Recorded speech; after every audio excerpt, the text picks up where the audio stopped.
Isn't me you're looking for? Oh no, oh my gosh, my ring light just went off right as I went live. No. And now you get to see my shirt up close. No, no, ring light, no.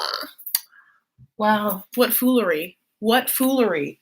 Oh my goodness. It literally just went out. Oh, honey, there's a short. There's a short. Come back and stay here. I'm going to very delicately put this down. Oh my gosh, what drama, you guys. Oh, Waz here. Hi, Sabrina. Hi. Okay, guys, I'm Chris Farah. Welcome to my channel. That was a very messy beginning and unplanned. But everything is so far so good. I'm hoping this light stays on. What am I doing? I'll tell you exactly what I'm doing. Covering my ass. No, I am going to review 90 Day Fiance Before the 90 Days, Season 3, Episode 12. I think this one's the 12. I wrote it in whatever I wrote in the box is right. And I did do an edited recap last week as well as a live. I won't be able to do an edited recap. And so I definitely just wanted to get something up this week so we can go into next week with, no baggage. So Wa can't hear, she's at work, but she can, just if someone says something horrible, probably just block them or whatever. So I did dye my hair. You might notice that she's blonde. She is blonder than she's been in a minute. She's pretty blonde, Colleen's here. I have moderators in the room. All my faves though. Yeah, so I did dye my hair blonde and quickly, just because I wanted to try something fun and it's very straight right now. I like blew dry it in the salon, so it's sleek looking. So I wanted to see the color, but normally when I do my own hair, I put a little curl to it to give it a little zhuzh. I'm a girl who likes a little body. Hi, body yaddy yaddy. So, but you can see tonally. She said I can go back and make it blonder if I want, because she could have done more under here. So I don't know. What do you guys think? Maybe I will go a little blonder. I'm not quite sure.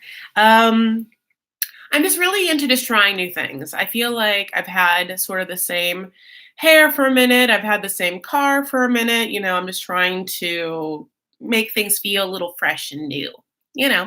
So that's hair. That's what we're talking about. As always, this is what the deal is. I'm going to go through this episode, and if you guys talk amongst yourselves, if you really want to say something, or you really need to tell me something, or you just love me so much, you can super chat me. You don't have to. If you don't know what a super chat is, it might not be in your country. A super chat is kind of like a tip. As someone who's a waitress for a long time. And if you do a super chat, I will see it. It's very loud and I will talk about it. And by talk about it, I mean see what you're saying. At the end, I will then talk to you guys. I do have a phone call at 8:30 though. Can you believe it? This is already a little late for me, but I wanted to also go live because at this time, I feel like a lot of people don't get to come to my lives I've been doing Sunday night because I have to do it after the episode, which ends up being super late and everyone's asleep except for some peeps. And they're like, hi, I'm in Beijing. And I'm like, hello, West Coast, not me, obviously, West, well, whatever, God bless. Okay, so oh, I have to scroll all the way down. I think you guys know this. I do a Google Doc and I just write everyone in there. And I think I'm at 75 pages of this Google Doc of all of my notes for this season thus far. Okay. So Rebecca and Zayed. So, they pick up where they left. She's crying, she's very upset because Zayed's upset because she's married and he feels some type of way about it bad. And she's cried so much, it's very obvious in her nose area. She has one of those Rudolph situations, or it looks like she's also maybe a drunk from Ireland, but I know she's not, like a real red nose.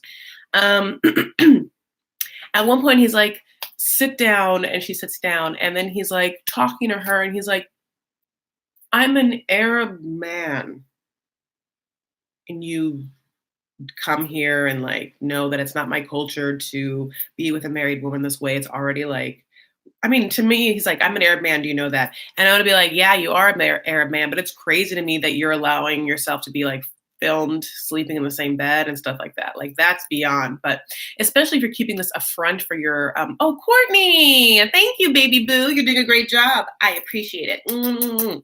Um, just like, thank you, baby boo. Uh, why you would let certain things be aired at all.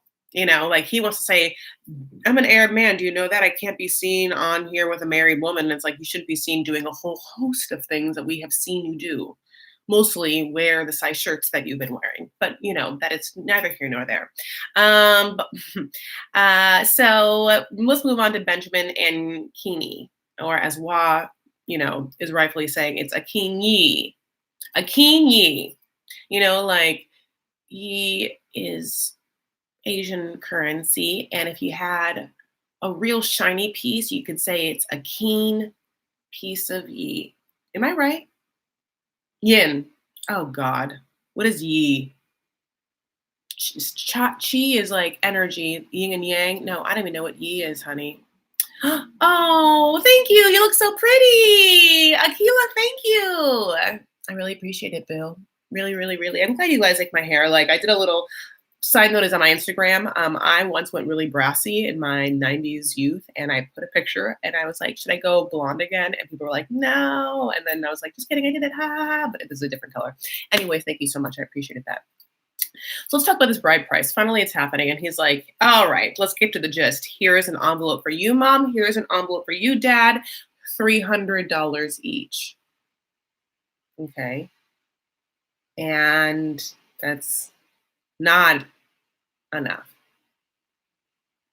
Because it should be like 3,000. And he at least said he was going to bring 800. And then he ends up just giving them $600. And the dad's like, no. Here's the thing.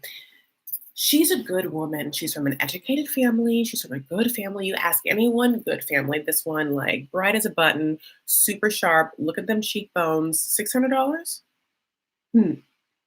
No. And Benjamin is just kind of like, all right, well, this will be a little starting off down payment and we're going to go from there. And then just never finds out how much he like doesn't negotiate. He's just too weak. I mean, he literally just keeps asking Akini and like, she won't tell him. She's like, talk to my dad. And that is like, it's so funny because I like to see this because Benjamin represents a type of male that is prevalent in the dating community now, which I would say is weaker than traditional men from other situations. And yeah, he can't even like, he doesn't get, he has to like be a man to talk to a man, like, he has to like man up. Can't do it though. Anyway, even Akini's like, it's dumb. He's dumb for not doing that because now he's just gonna keep paying. So I just feel like there's an age-old thing where it says if you can't buy like 4 of something, you can't afford 4 of it. You can't afford it. Like when it comes to buying a TV or something like that. Benjamin can't afford 1 Akini. Like Benjamin buys everything on Afterpay. He's afterpaying Akini. You know what I'm talking about? Don't ever do Afterpay. Tell your friends. All of that stuff, like that new thing where you just go on websites and it's like, this is $70, but you can just Afterpay $10 for the rest of your life or whatever the hell it is. That's such bullshit. And I think it's really, really scary, especially after the fallout we had and like the loans and things like that we've done. I just don't feel like that's a good option, a good idea for anyone. Because most of the things that you would Afterpay, you should be able to afford 4 of them before you buy 1 of them.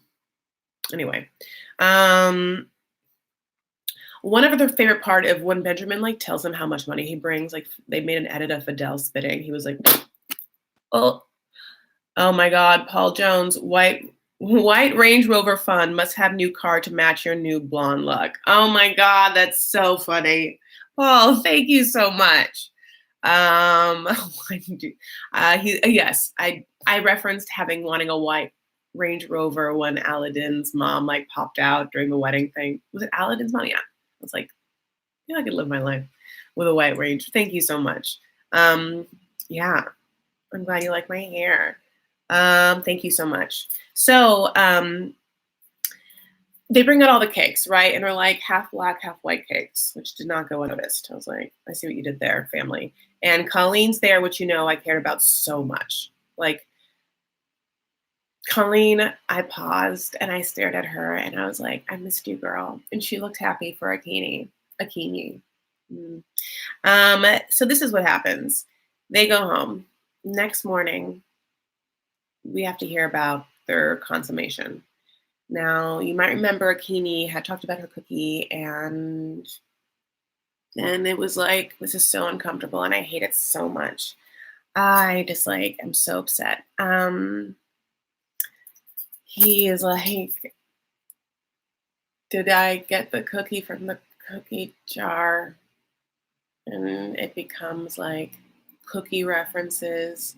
I, of course, made a reference to him being Cookie Monster because that is how I view him, especially in this context. It was uncomfortable, and I just can't imagine that he is able to throw down. And I kind of just want to know maybe if Akeem Yee is a virgin, because if she is, even if she is, she can probably tell it's bad. That's such a thing. People are like, well, if she's never had sex, she wouldn't know. It's like, you know. She's a very with it 26-year-old, sometimes also 19-year-old. It depends on how I feel that day. She's 26, but she acts 19. But anyway, you know what I'm saying? Like, because I can't imagine that he is confident in his touch. You know what I'm saying? But I also don't think she's a virgin. So there's just been too many times when she's been looked at with men hungry for her. She knows the look. And I mean, I just don't know if she's always been able to say no to that look. What do you guys think? Okay.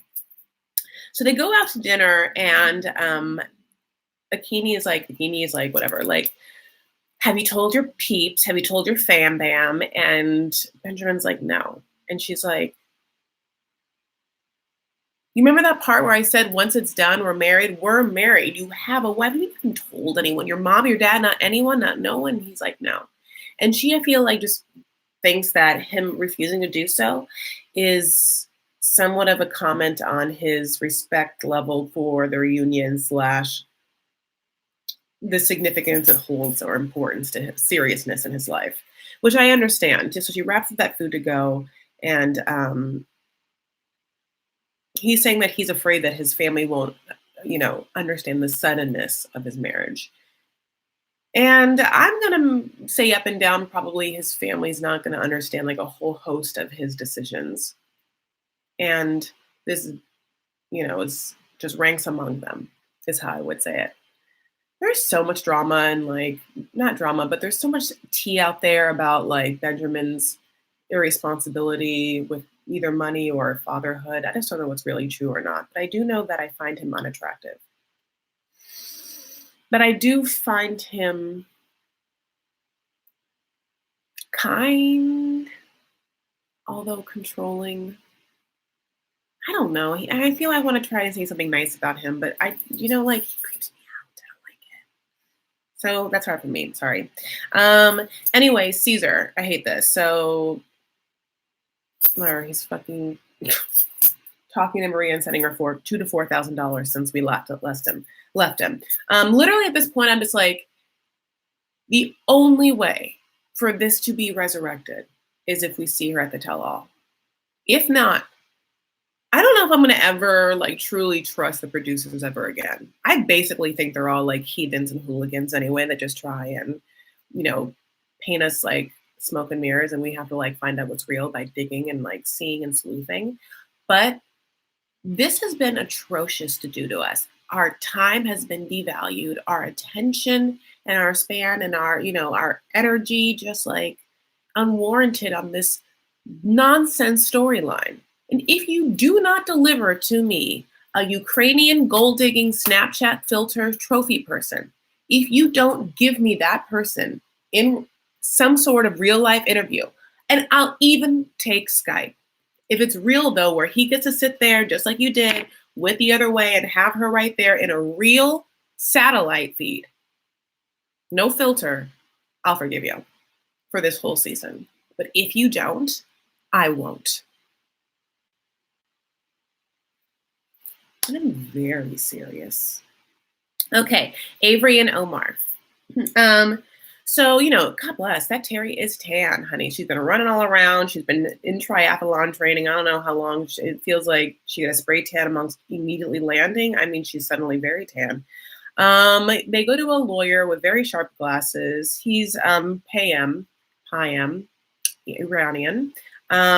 He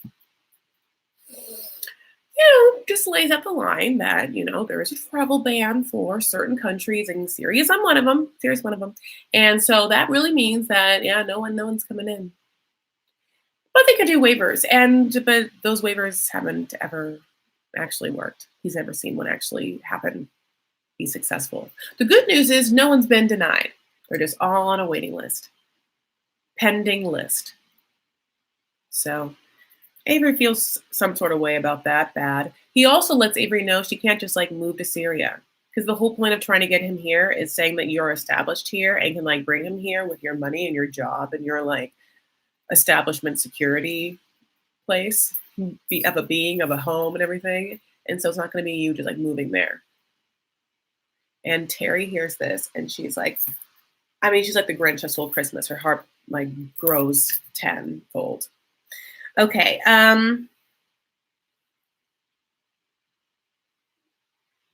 Okay. So now everyone wants to apply for visas in other countries to be with him. And then they go to some lunch, dinner meal with her bro and her grandmother. And her bro, I'm like, you should have brought this bro to Beirut, because the bro is always speaking the truth. He's little and mighty and very, very wise beyond his years, and really calls his sister out because he's been through it with her, And so I feel like I would have needed, he always has good commentary. I'm just like, yeah, that brother should have been there. They should have paid for that brother, because he would have added a little charm, I think, on this trip. Anyway, you could have had a little drama with the brother. I think that'd have been cool. Sozies, wozies, but he probably has work. He probably has school. That makes sense. So she's just torn. She's like, there's no good options. His life is a war zone or a place where nowhere's close. And the grandma's just like, well, if you move to a different country, I'm never going to see you. I won't do it. I'm not going to come. And it's like, all right, grandma. Also, that's fine. Sorry. Okay, Tim and Jennifer. Okay, Jennifer is modeling workout gear and sunglasses while he's babysitting Violetta. And she's now put that ring, that trash garbage Veronica ring, on her middle finger, just so every time he sees it, she would be like, I won't do it for you. Even though I say the F word all the time. So sometimes in my edited videos, I choose to censor myself, and sometimes I just let it go. Anyway, that's just me. Hi. So then they go to a meal, and she's suddenly dressed like Stacy from Clueless, like Stacey Dash. I know that plaid prints everywhere is just so funny. It's as if. They go to lunch, and she's like, I want an emerald, and I want it more bigger. It's very Biggie, I just love me a Latin woman on Monday Fiance. Paula by far is the most boring, but obviously Larissa and obviously Jennifer are just so entertaining. I also liked Ricky's girlfriend, the classy one. Oh man, I forgot her name. You know what I'm talking about. Ricky Reyes is. Oh, it's gonna kill me. I'm looking down. No, not Hamina. Oh yeah, it's Hamina. Sorry, it's exactly that. Okay. Yeah, that's her name. So her skin looks good, and she also agrees it's a good idea to get that promise ring, because they are not, 100% in a committed relay, but she does love him, and she starts to cry, when she says that, Melissa, however you said that, yeah, Hamina, that's how you say, yeah, that person's name. Colleen and Melissa got it. She also says that his presence with Violetta is what she loves about him. She really is kind and gentle with her, and it's yeah, he feels more comfortable, holding her than some other people in your family. I don't mean that in a pedo way. I feel like he's asexual, truly. That's what I'm reading from him, like a little asexual. Which is all so interesting that he is like so fetishing or fetishizing these like Latin loud, passionate women.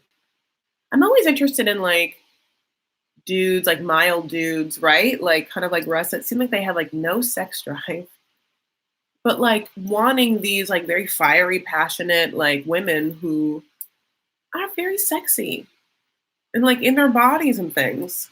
It makes me feel like, what do you think that they're going to pull it out of you, or that you think that if you are with one of them, other people will think you're sexual and like more passionate, or like more fiery, more like red blooded. I don't know. What do you guys? I don't even can't read what your comments are.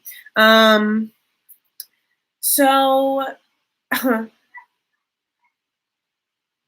here's what happened. After that dinner, we find out the next morning that he just went home and packed, didn't make a move, and she just passed out at 1. They've never boned. And now they're in the car, and he's like, "Well, you passed out, like I'm so upset because that was my chance to be intimate with you." And she's like, "That was your chance? You were here 3 weeks. You could have packed anytime. And I look like this. I don't get it. I look like you look at me, I look like this. I'm sitting across from you, and you are caring about your dirty clothes, getting them in a bag over the last night, and I look like this. And you are upset or in love or whatever you are with me, and we've never been intimate. And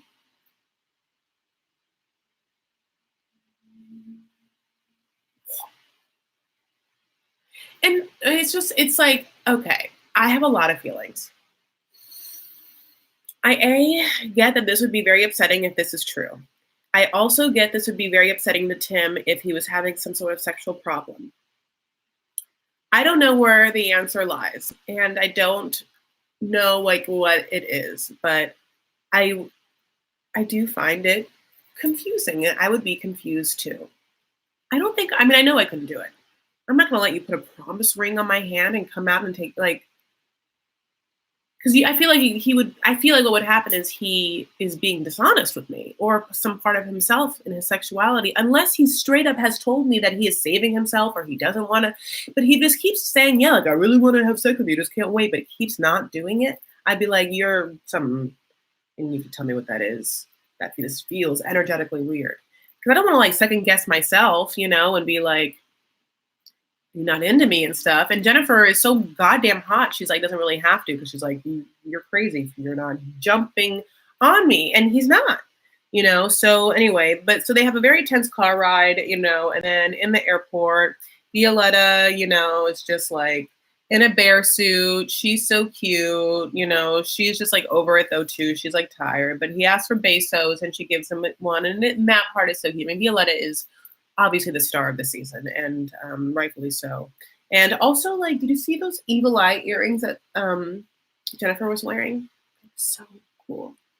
I saw them and I was like, I want that. I love evil eye jewelry. It was like a sphere, maybe, and then like inside was this hanging piece. Ugh. Anyway, okay, Tom and Darcy. So Darcy's this was a gorgeous coat that she starts with. She's like walking with Tom amongst the moors of Nottingham. I have no idea, like amongst some sort of like beautiful church garden situation. She's wearing a color block coat. Honey, it's black and white. It's great. With Darcy, it's like she does a whole costume of Darcy, but if you pick and choose like 1 or 2 pieces, that's enough. And obviously, like her hair is just bananas all the time, and her makeup and her false eyelashes. But you really like could do a dress down of Darcy using some of her own pieces in a really elegant way. I'd love to jump in and do that. Can you imagine, by the way, a makeover spinoff of the show? Because like anyone would turn in for a dual makeover of Colty and his mom, Debbie. Especially if we were allowed to do any like plastic surgery stuff. Or like, could you imagine Extreme Makeover 90-day edition. I'm foaming at the mouth on the inside. I don't know what you're doing, like, but if you are truly a fan, I mean, this idea meant right now is making your mouth water like I'm describing steak. Cut on the bias. Um, so Tom wants to show her this church.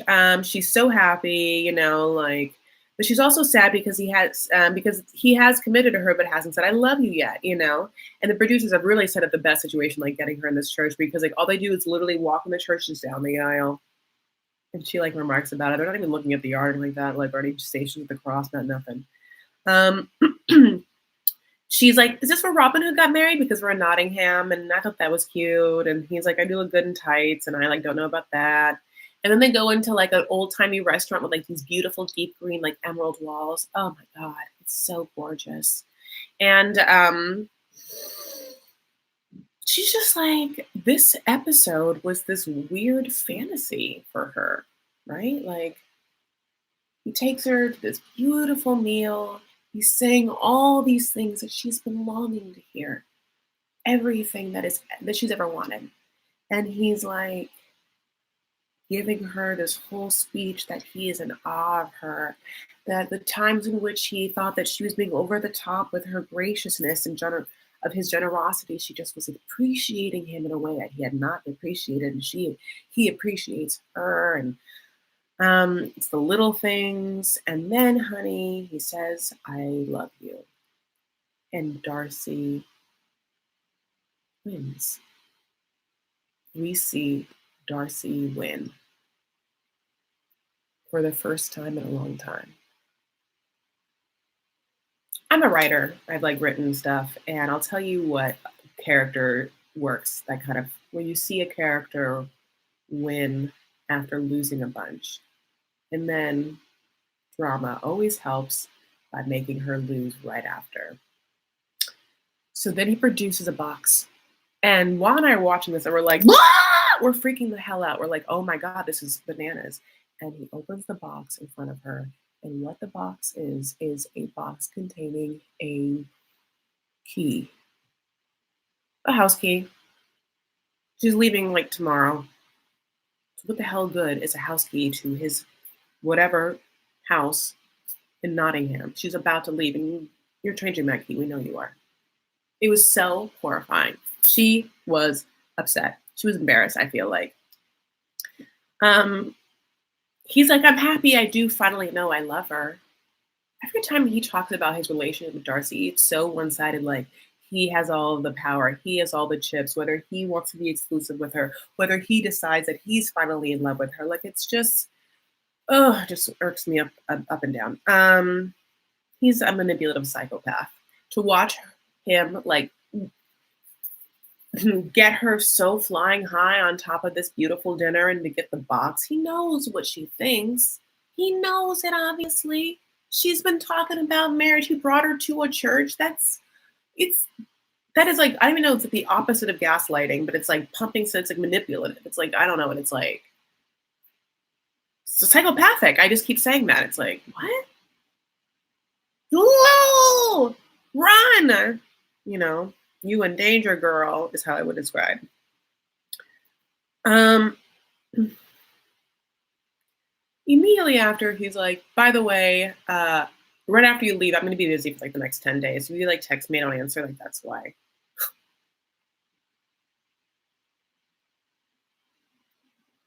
What? For 10? No, you can always know. You can always make time for the person that you're in love with and obsessed with, especially like after you see them. There is nothing. No, there is nothing. There is nothing you can tell me. Video messages, FaceTime for 5 minutes, texts, like pictures. You can be in touch with someone. And I mean, I don't care how busy you are. It's true. Like sometimes you have a lot going on and you're like stressed for like 48 hours, but there's not nary a time you can tell me for a whole week you can't, like, or for like more than 48 hours you wouldn't get back to someone. It's so effed up. Okay.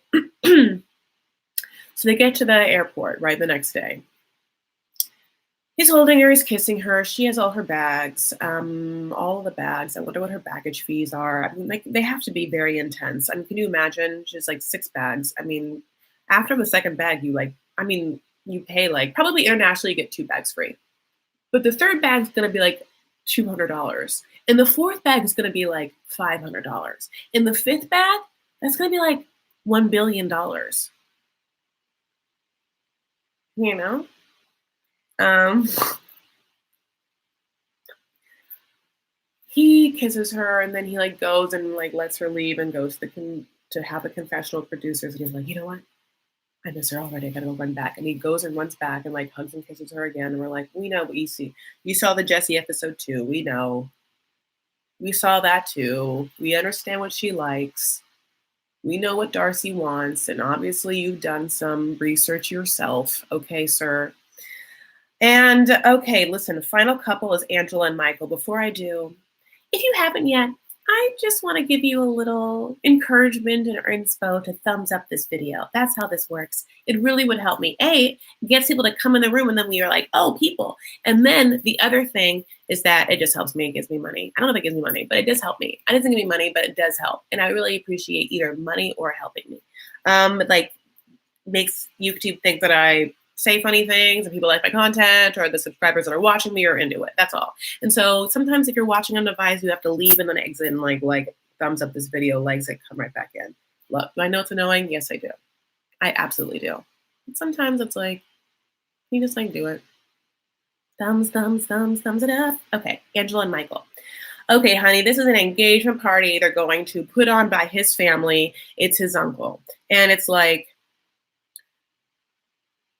she doesn't want to go, but she, because she's, I think, nervous, but she makes a really good, valiant sport of it. It's interesting to watch these couples now and juxtapose them, especially when we have 2 seasons dually airing. Laura and Aladdin already to me looks like Angela, just that without the charm. Okay. And so it's interesting to watch these women in very foreign cultures and how they adapt to wedding ceremonies, where Angela also is uncomfortable. She's wearing something that she's obviously uncomfortable wearing, just like Laura was. But instead of being like down about it, she like makes the best of it. She's like cracking jokes. She's making these people feel warm, like the sisters and the woman like helping her. She like walks by, she's dancing, like as horrible as she is and as trashy and white trash and just, I mean, real, just not, when I say horrible, I mean, she can be really impolite, horrible in company. And so, but she also can be weirdly warm. It's so crazy. She's so contradictory. That's why I think she's fascinating. Okay.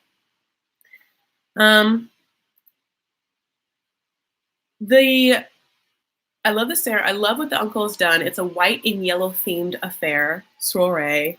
They, however, have something looming over their heads. They had to talk to Michael's mom and tell them about the fertility thing. The 1 egg left, holding on, and that's not even a real egg, as we know. So she basically is like not having a child, and she has to tell him at this event at his uncle's house. By the way, they're given outfits to put on and they're identical, and it's all great. And she like is the whole time trying to butter up the mom, like, all for you, Yambu. Like she's really afraid of that mom, which is hilarious because it feels like Angela's not afraid of no one. She's afraid of Michael's mom. And Michael's mom is like the most elegant, beautiful woman. And I love the fact that she instills fear in Angela. It just makes me happy. And Angela, by the way, looks really good in this outfit, like in the sense of she's not an elegant woman nor dresses like one, but she looks the best I've ever looked. And when she's like covered up and like, she almost looks regal in a way that for Angela to look regal. Okay.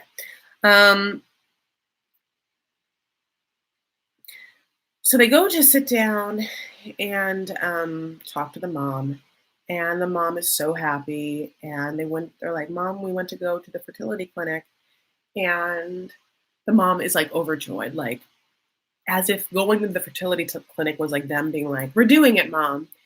And then Angela is like the one telling the mom, and then Michael is translating. And it gets time for Angela to be like, and the results were bad. but she can't. She doesn't. Nor does she make Michael do it. It's interesting. She makes Michael ask for the egg from her daughter, yet she takes it upon herself to tell Michael's mom that she can't, or she was going to tell her that she can't have the baby. But what ends up happening is like a sitcom. She's like, well, we can have one by me toting it in the beautiful uterus the doctor said I had. So everything's good. Yeah, boo. Oh, which I loved. And that was the end of the episode. Can you guys believe I did it? You guys, I did it. Oh, what an ep. I just like, it was a really great episode. I just love it. I can't wait for the new season. I can't wait for the, I have yet to watch the tell-all the other way. You gotta go do that. Realize I haven't done that yet. But I need to get this up. I am so into the new season. I'm so excited. Every time I show a commercial, I'm like, eat, pause. Like I watch a commercial as if I'm in it. As in the days when I used to book commercials, like every other time you don't watch a commercial, you just fast forward it. That's the beauty of DVR. That's why I pay for DVR. That's why I rent the box every $15 a month or whatever it is. Can you imagine that I do that? It's so dumb. Lord, Lord, Lord. I'm gonna look at you guys now. So if you're watching this video and you're like watching it not live, that's the end of this. That's me talking. So I'm gonna talk to other people now. And if that annoys you, I get it. I did my best to not annoy you, except for the beginning, and I'm sorry about that. Love you all so much. Happy Halloween. Did she fix her lips? Are you talking about who, Darcy? I feel like she fixes her lips every day. By the way, there is a YouTube video of her going to a dermatologist and like her getting a bunch of stuff. I think both Silva sisters are on that. It's just like them going to a med spa and like them doing a host of procedures for free, you know? You just like get it done. Darcy was drunk on interview. Did anyone see the new interview Darcy did with Access 4 days ago? She looks very different. Yes. She had done, I see what you're saying. So I had known they were all going to be here for some like TLC preview event, which is what she was here for. So yeah, people got to go to it and they had like media interviews. Your girl tried. I tried so hard to get in. I couldn't do it. But Heather McDonald was there, Jerry O'Connell was there, so it was like press day, and of course E.T. was there, and that's how that interview happened. And yeah, she's definitely drunk in that interview. Oh, sorry. Why do you think Jesse is coming on the tell-all? Because why not? Because the producers know it's going to be a great show. And she talked about him so much in the beginning, and then he gets to have his opinion, and they get to like have drama. Oh my God, I thank God he's there. Poor old Darcy has become a joke. Her Botox lips are even worse. Dr. Salma, yeah, speak on it. What kind of doctor are you? Because TLC knows he makes for good TV. Yeah, he's collecting his check. Of course, looks awful when she is drunk. Yeah, she does.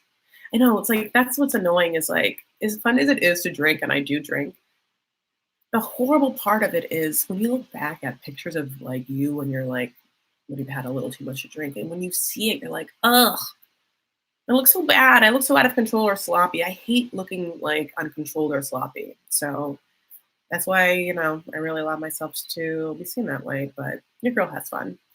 Amongst her close friends and company in private situations. They used him so much this season, they have to pay him. Yeah, his name. Ha ha ha. Chunky blonde streaks combed forward. Ha ha ha ha ha. I love it. I'm so excited. There is nothing poor about Darcy. This is her stab at fame. She tried for the cover of Maxim. Oh my God, that's so true. There was like some Maxim cover, like amateur model search that she has been trying to get herself on. And the funny thing was, in the beginning, Stacey was trying to, and then Stacey obviously got voted out of whatever. They do those like tiers that you have to vote for, and Darcy's still in the mix or whatever. But like, yeah, Stacey, who's going to vote for you? You guys are not Maxim cover girls. And Darcy, of course, is going to win because she's a reality star. But Stacey, come on. Come on. That's not, I'm like, everyone thinks that Stacey's the normal one, or Stacey's the not need one, or Stacey's the whatever, and Darcy's so crazy. I'm sorry, but Stacey is fucking nanas. Stacey thinks she's gonna win the Maxim thing.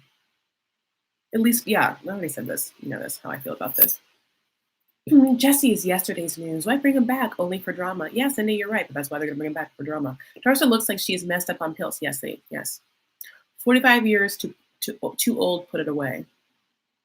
45 years too old, put it away. Her? I don't think 45 years is too old. I totally agree. Stacy is not the sane one. Yeah, it makes me upset that people think she is. What I can't get is that they run a successful clothing company. What makes you think it's successful? Because they have Instagram people, followers, because they say it's successful? I think it's a mirage on Instagram. Put her boobs away. I have at least my worries. I like them boobs.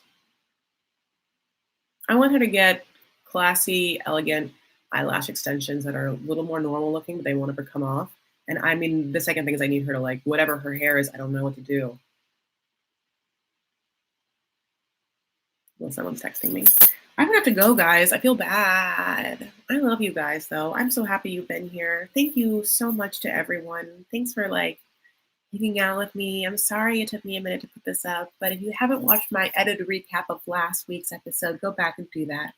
Um, I'll be around. I'm hanging out with my friend Michelle tomorrow, and I want to be able to like maybe go live with her, introduce her to you guys, and vice versa. She's great. If you don't know, Wa's birthday was Tuesday, so go wish her a happy birthday. Monique's birthday is Saturday, so wish her a happy birthday if you follow her. I'm at Chris L. Farah. You can follow me on Twitter and Instagram at Chris L. Farah. I don't know what the L is for. Lindenberry. There's one. Okay. I just looked down and saw the name Lovely Quills. Just kidding. L's for Lovely Quills. That's you, baby Bill. I hope you guys have a beautiful rest of your evening. Thank you for all your comments. Thank you for liking this video. If you haven't yet, one more little like, just go ahead and like it. Just, I mean, I'm at the end anyway, but go ahead and like it before, you say goodbye.